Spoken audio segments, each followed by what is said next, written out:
¿Qué valores gastronómicos tendrán las siguientes generaciones?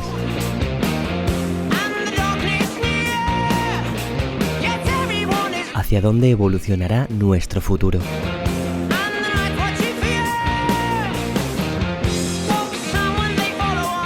¿Qué cocina nos encontramos nosotros?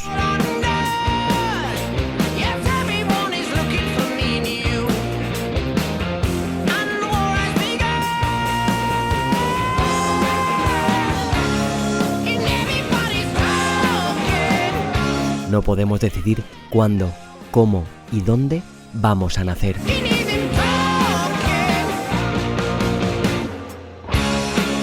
Pero sí está en nuestra mano exprimir hasta la última gota de la vida que hemos elegido tener.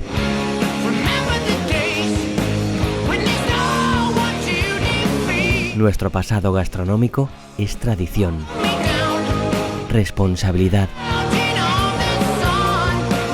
presión.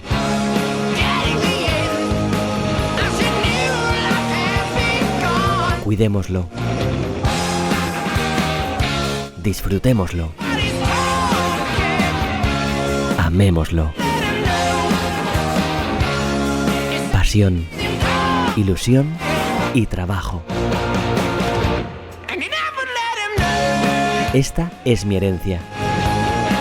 Y mi manera de respetarla es cocinando. Este es el mundo que me dejaron mis antecesores y mi pasión es vivir, cuidar y respetar esa gastronomía.